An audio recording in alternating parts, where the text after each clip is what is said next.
Как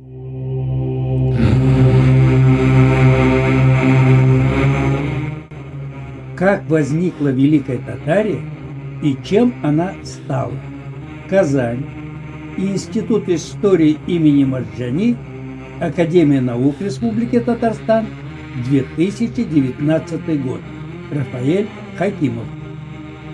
В этой небольшой книге о тысячелетней истории Великой Татарии сделана попытка выяснить причины возникновения и падения самого большого государства за всю историю человечества, показать его влияние на становление Российской империи, а также Выпуск роль татар 22. в этих процессах. Русь соборная пошла от татарского Курултая. Соловьев считал главным фактором превращения Московского княжества в российское государство переход родовых отношений между князьями в государственные. Поэтому, по его мнению, следовало исключить татарский фактор из этих процессов. Но ведь сам переход не мог осуществиться без примера Золотой Орды, который и стал образцом для построения России. То, что сегодня преподносят как истинно русское, нередко имеет в своей основе татарское. Например, соборность считается чем-то отличительно русским. Бердяев писал: «Идея соборности, духовной коммунитарности есть русская идея». На самом деле этот принцип является исконно татарским, имеющим древнюю историю и впервые фиксируется уже у гуннов как институт кочевой демократии. В России первый Земский собор был создан по инициативе Ивана Грозного в 1548 году. До этого не было принято собирать всю землю русскую, поскольку каждая земщина знала только своего князя, и органом своим для сношения с князем имела местное вече. Навече заявляла свои нужды князю, навече и князь заявлял свои требования своей земщине. В голосе же всей русской земли не было нужды ни для князей, ни для местных земщин. Исконно русским явлением была вечевая удельная земщина, но не соборность. Потребность в соборности появляется вместе с объединением отдельных княжеств под московским началом.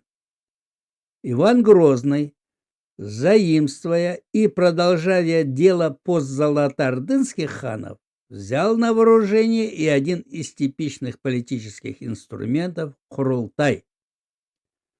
В Казанском ханстве для избрания хана или для принятия важных решений созывался Курултай, который в русских источниках назывался «Вся земля Казанская». О его составе можно судить по Курултаю, созванному 14 мая 1551 года, где собрались: первое – духовенство во главе с Кул-Шарифом; второе – огланы во главе с Худайкулом; третье – князья и мурзы во главе с Улу-Карачи Нур-Али Ширин. Обычно Курултай возглавлял сам хан, если предметом не было избрание хана. Таким образом, Курултай был собранием трех сословий – духовенства, войска и земледельцев. Но иногда участвовали также казаки, то есть рядовые воины, тарханы, имеющие привилегии, и инородцы. Курултай мог смещать хана. Так случилось в 1551 году с Сафагиреем. При избрании Джан-Али русское правительство потребовало присяги со стороны всех казанских людей в верности союзу с Россией. Русские, предки русских, так будем говорить, в скобках заметим, не только хорошо представляли этот политический институт, но и активно пользовались им при заключении договоров или же при возведении на Казанский престол своего ставленника. Из приговорной грамоты Второго Земского собора видно, что представители русской земли делились на следующие группы: группа духовенства, группа бояр, окольничьих и государевых дьяков, группа дворян первой статьи, группа торопецких помещиков, группа луцких помещиков, группа дьяков и приказных людей и группа гостей. Собор 1613 года составляли: первое – духовные власти, второе – придворные чины, третье – дворяне московские, четвертое – выборные и уполномоченные от городов, как духовные, так и дворяне, казаки, посадские и уездные люди. Аналогия с составом Курултая бросается в глаза. И функции соборов были те же, что у Курултая. Соборы решали наиболее важные общие дела, связанные с законодательством, налогами, а также избранием царей. В грамоте по созыву собора после смуты было сказано: «Москва от польских и литовских людей очищена, церкви Божии в прежнюю лепоту облеклись, и Божие имя в них славится по-прежнему, но без государя московскому государству стоять нельзя. Печься об нем и людьми Божьими промышлять некому. Без государя вдосталь московское государство разорят все.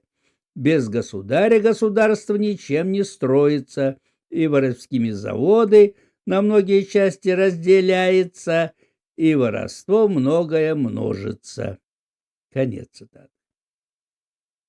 На земских соборах выбирали Бориса Годунова, Михаила Федоровича Романа Юрьева. Петр Великий, хотя сам был избран собором, но во время своего царствования его не созывал. Он вообще негативно относился к татарскому наследию, а Екатерина II собрала последний земской собор. На этом история выборности ханов-царей и решения общегосударственных дел на Курултаях-соборах завершилась. Впрочем, в XVIII веке этот институт выглядел весьма архаичным.